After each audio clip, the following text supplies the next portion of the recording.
palju on juttu olnud sellest, kuidas Eesti rahvas on rassistlik ja suhtub võõrastesse suure vihaga. Väga palju on juttu olnud ka viimasel ajal ühiskonnas sellest, et kuidas juba näiteks ühiskond on täiesti pooleks tehtud, et kuidas naisi ahistatakse. Ehk siis et ahistajate pool on siis tõenäoliselt mehed, kuidas üritatakse ikkagi mingisugust konflikti või konfrontatsiooni nagu väga tugevalt üles kiskuda. Aga vastus sellele on see, et see kõik tegelikult on väga kurjalt groteskne.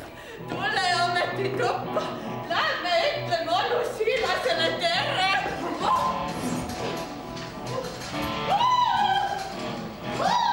Me lihtsalt näitame ühte olukorda, ühte groteskset koomilist olukorda, mida me oleme siis veelgi võimendanud, kui me võrdleme nüüd seda päris raamatuga, Huckleberry Finni raamatuga, siis Mark Twaini.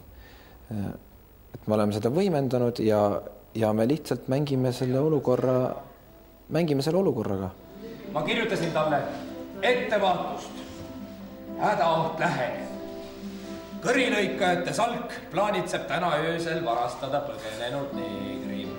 Huckleberry Finni raamatus on üks tore koht, kus Huckleberry võitleb selle eest, et kas ta nüüd annab neeger Jimmy ülesse ühtedele kõrval olevatele parvetajatele või mitte ja siis seal on väga ilus kirjeldus sellest, kuidas Huckil südametunnistus hakkab piinama ja siis ta valetab, et seal ei ole mingit neegrit ja väga toredal viisil lugege raamatut.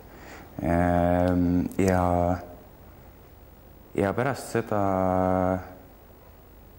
Huckis on toimunud muutus, et Jim on küll neegriks ta jääb, sinna ei ole midagi parata, aga neegril tõesti võib olla väga mitu tähendust ja Hucki jaoks sellel hetkel neeger muutub inimeseks, mitte orjaks.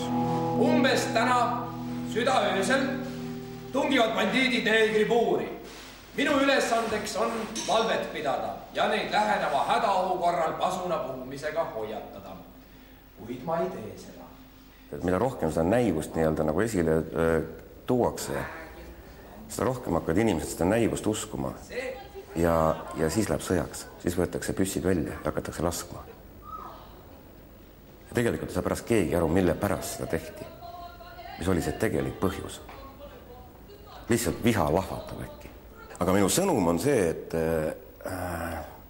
kui me selle ükskord ikkagi nagu ära näeme ja paar päeva seedime võib-olla selle asja üle, siis me äkki saame nagu sellest lahti, me äkki saame vabaks, me hakkame nägema seda, et väga palju asju, mida puudutakse nagu suure kella külge, on tegelikult täiesti ilmaasjata tehtud ja mõttetud.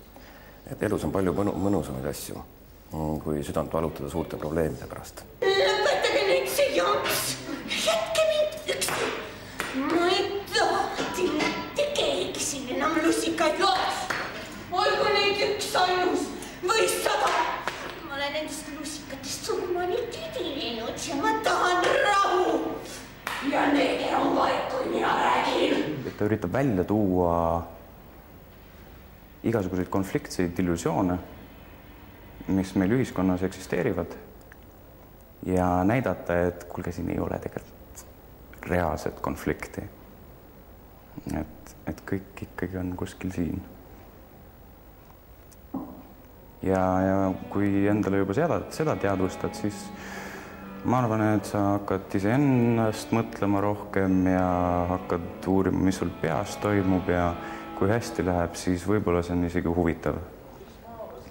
Et igati üllas eesmärk. On olnud väga keeruline protsess. Väga palju tuli teha kompromisse.